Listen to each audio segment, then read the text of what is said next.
Let's start this show with a meme that I saw on Instagram. It said, Maldives is the new banana bread.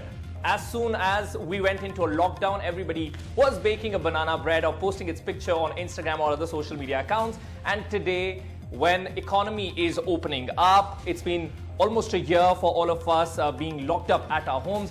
Now, Maldives is coming out as a favorite travel destination. Today, we talk about travel destinations which are open during this pandemic, and also what are the things that you need to check before you plan your international trip. All of that for your information. This is FYI. My name is Arun Singh. Let's first quickly understand the countries we have air bubble arrangement with. Now, what is an air bubble arrangement, you ask? Then it's very simple. It's a bilateral travel agreement between two countries. This means flights will operate between these two countries, while there might be some flights which would be suspended with other countries. So it's a bilateral agreement between two countries, and this is an arrangement to facilitate to and fro flights. Now, after this, let's understand India's air bubble arrangement. So India for now has an air bubble arrangement with 23 countries. This includes Canada, France, Maldives, Oman, UAE, the UK, and the US as well.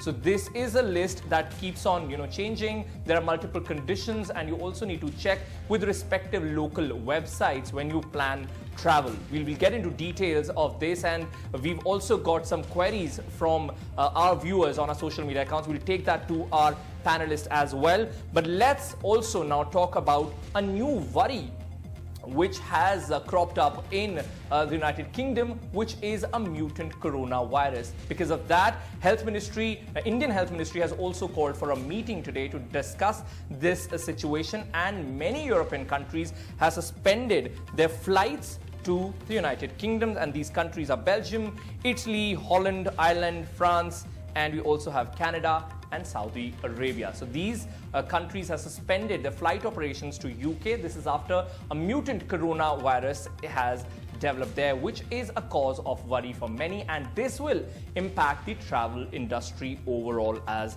well. Now, let's talk about the things that you need to check before you even begin to plan your international travel, because it's going to be an expensive affair and these are tough times. There are multiple factors influencing your travel plans. So what are the things that you need to keep in mind before you even start planning your travel? The first is study COVID trends. Whichever country you pick, you have to see the COVID trends. There should be a downward trend in that country to keep yourself and your loved ones safe there. Then know their lockdown guidelines. Every country has their own COVID guidelines. They have their own lockdown restrictions. Many countries won't have their restaurants open. So just check before finalizing your destination about the lockdown guidelines of that country. Then trace hotspots before booking the accommodation. Now, this is very crucial. You don't want to end up staying at a place which is a hotspot in that country. So always check with the accommodation, see that area, and then you can also take internet's help to see that area if that falls under a hotspot in that country or not. Now, another crucial point is inquire about COVID test requirement. Again, this is very country specific. Many are actually not letting travelers enter their country without an RT-PCR test. So one has to check what are the COVID test requirements. And last but very important, consult a health expert. They can actually recommend you the duration of the trip, the risk factor involved as per your age or the number of days or the country that you're traveling to. So you can actually consult a health expert as well here, which can tell you about planning your trip. Now, we have multiple queries that we've received from viewers, and I also have my questions as well ready for our panel. Let's introduce our panel to you. We have Sushil Dham. He's Director, Exposity Travels Private Limited. He's also a member of International Air Transport Association. We have A. Krishna Mohan. He is Managing Director, Southern Travels Private Limited. He's spokesman, DHROA. We have Hilary Hudson, who's Head of Travel, Transport and Logistic Practice from FIPRA. She handles public affairs there, and she is joining us from Brussels there. Now imagine we were just talking about how countries have suspended their flights to UK. So Belgium is also one of those. So we'll take that question to Hilary as well later in the show. Let's begin by asking Sushil Dham. We have countries with which we have air bubble arrangements. But which are the countries that are open for non-essential travel? Because definitely we have this air bubble arrangement with UK, USA, but then there are conditions to it. Not every country is open for a non-essential travel, or let's say a trip or a leisure trip. So Mr. Dham, if you can tell us the countries which we can consider for non-essential travel. So Arun, as of now, there are only few countries if we look forward for traveling for a non-essential travel. Basically, there are few locations worldwide where we can travel COVID-free environment. So Maldives is one of the hot destination where people have flocked in after it has opened post this COVID arena. And secondly, Dubai is another destination which is being hunted by all travelers. And Thailand is also starting or thinking on opening on 1st of January. However, Thailand is still saying that they will keep the person in 14 days quarantine. So in totality, there are only a few options available for the traveler who are basically looking for a travel worldwide. And this That's a very interesting point of quarantine as well. Yeah, go ahead. So the quarantine is a major factor. A person who is traveling for leisure, he might not like to be in quarantine for 14 days. So that's too much. So either the governments have to think about it to reduce the number of days in quarantine, maybe a couple of days or 3 days, or if the person is testing negative, then he should be allowed to step in the country as soon as he lands. I'll take that question to Mr. Mohan here. Sir, of course, you're talking about quarantine here, and then again, as Mr. Dham also pointed out, that one would not want to be in quarantine when one is out on a leisure trip. So are these countries okay with a negative RT-PCR test, and then they don't, I mean, you don't have to be in quarantine if we talk about Dubai or Maldives? Yes, Dubai and Maldives, they only require for PCR test for 72 hours validity. So you can enter there. There is no quarantine in these countries.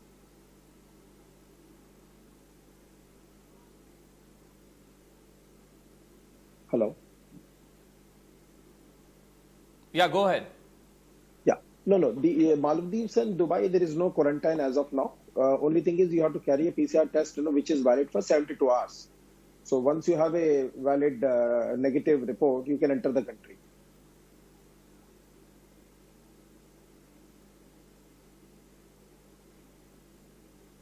Mr. Mohan, also, like Dubai is also one of the favorite destinations of travelers, and Dubai connects you to several other foreign countries as well. So it's open to Indians for sure for leisure travel. But does it widen the horizon of countries one can visit? No, sir. As of now, we can only enter those countries where we have a direct bubble contract from India. So you cannot go from Dubai. It is only you can travel to Dubai. From there, we cannot take a further flight. Okay, so there might be a country with which we don't have an air bubble arrangement with, and it might be open from Dubai. So an Indian can't travel to that destination, is what you're saying? Yes. Okay, so my next question to Hilary Hudson there. Brussels, or let's say Belgium, is not open for non-essential travel for Indians for now. But how is Brussels or Belgium really gearing up for tourism? Well, it's a pleasure to join you this morning from Belgium. I think in terms of gearing up for tourism, I think we're still a little bit far off even thinking about that. The weekend really showed the level of alarm and concern as our borders shut to the UK to start with this new variation of the mutant. Coronavirus really shooting through the roof. I think the UK saw a 53% increase on cases just yesterday in comparison to the week before. So Belgium's actually looking quite insular at the moment. The tourism industry is taking a massive hit. Bars, cafes, restaurants, museums remain shut. And I think we won't see any movement now until the 15th of January when the government will come back together to reassess where we're at. Okay, so we'll have to wait in that front. Mr. Dham, my next question to you. Mr. Dham is a member of International Air Transport Association as well. So when we plan a travel activity or a trip, flight tickets actually accounts for a major chunk of our expenditure. Are there any flight booking hacks that one can really try at this time during pandemic? Are there any tips that you would like to give so that there can be some money saved during this period? So, Mr. Arun, so I would like to say that this time, if you plan, and the plan could be hampered anytime because the situation is not stable as of now. It is ever changing. A few hours back, UK announced travel to Europe, or Europe banned travel from UK to and from UK. So that is an issue which is tampering up. So one cannot plan definitely that this day I can travel. The only issue now is it is not the one thing that travel has not opened. The flights have not opened. The destination or countries are not open as of now. So even if once the flight is booked, very first thing is that comes into the mind, if the person goes for a PCR 3 days prior to that, and he might test positive, then all the travel is hampered. Right. So that is an issue. And this has happened with many of the travelers which we have encountered recently. Second is, it is not only so the pandemic. Is there any refund option available in cases like these? Are airlines offering options like these? So there are different airlines who have different policies. Some airlines are, they are allowing to refund, but some airlines are not refunding, but they are saying you can shift the date according to your convenience on a later date.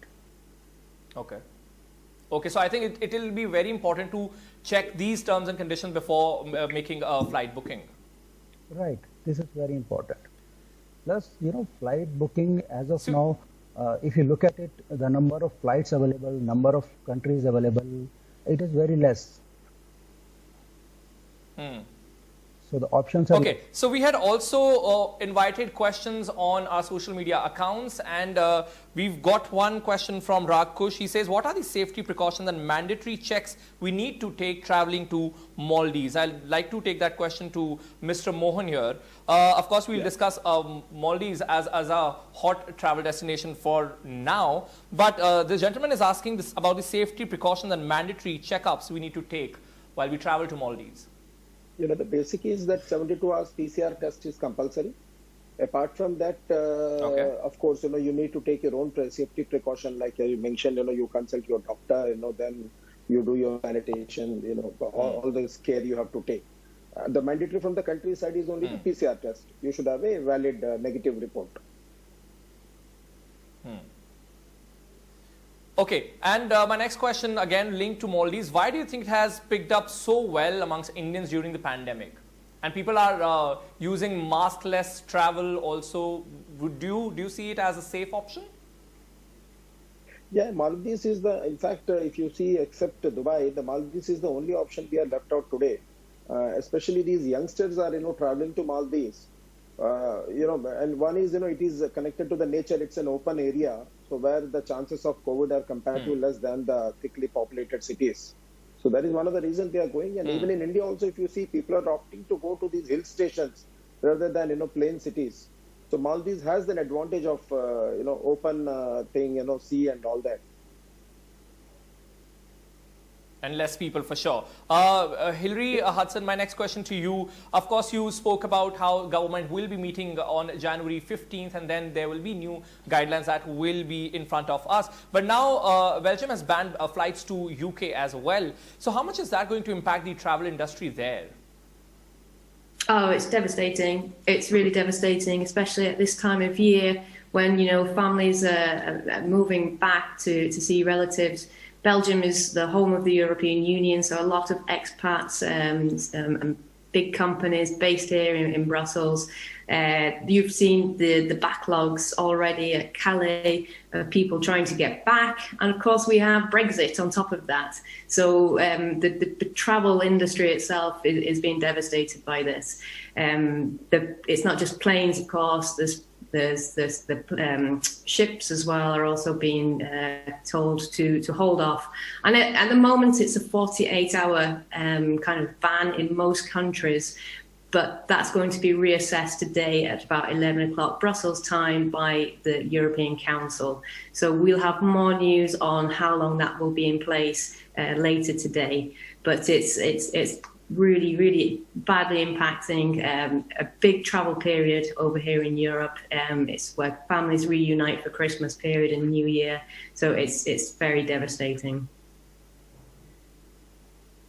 Yeah, tough time for the travel and tourism industry overall. Mr. Mohan, we've also read multiple articles and there are videos floating which talk about certain arrangements that are being done by governments of the countries to facilitate travel. There are some packages, deals, or some lucrative options. So do you think that can help boost the tourism in these specific countries? Or if you have any examples to quote how these countries are encouraging travelers to visit them?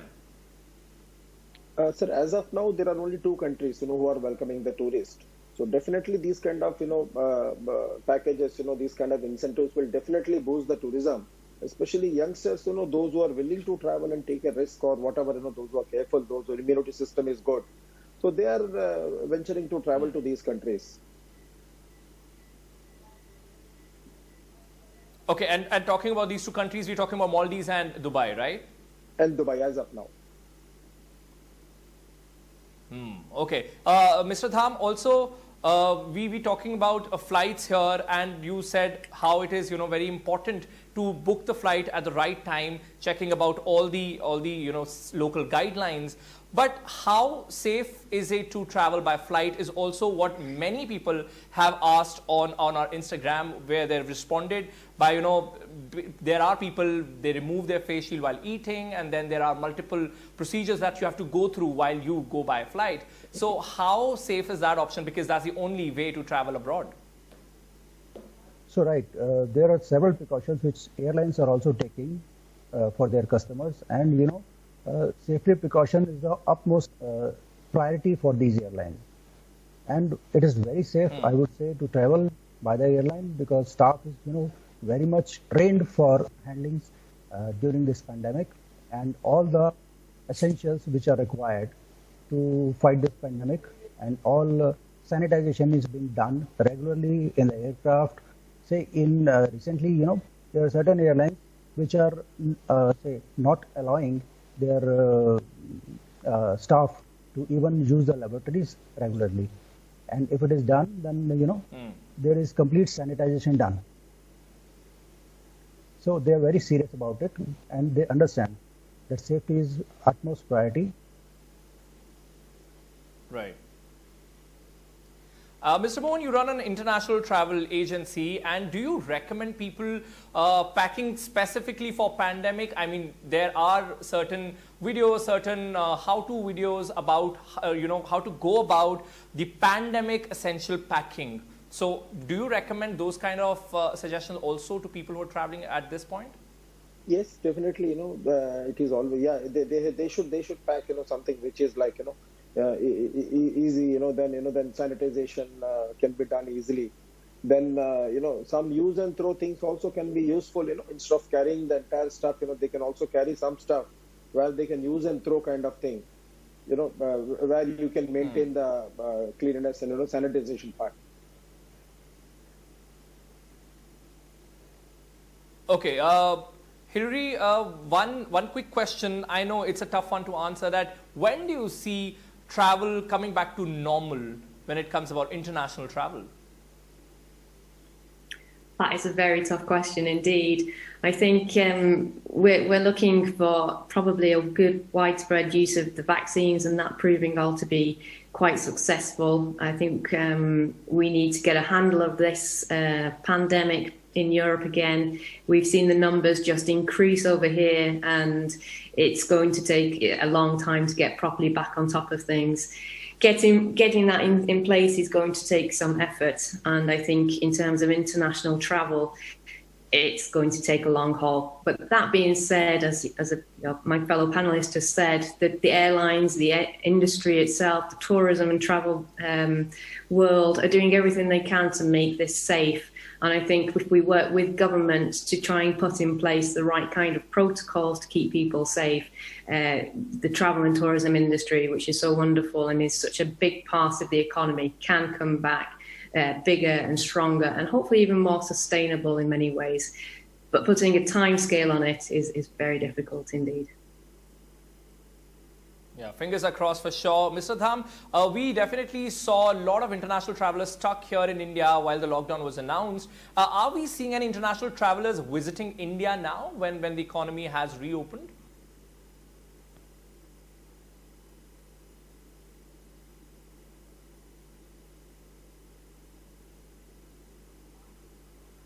Mr. Dham, if you can hear me now.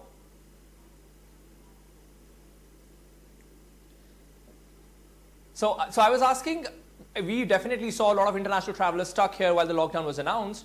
Are there any international travelers coming to India now when economy has reopened?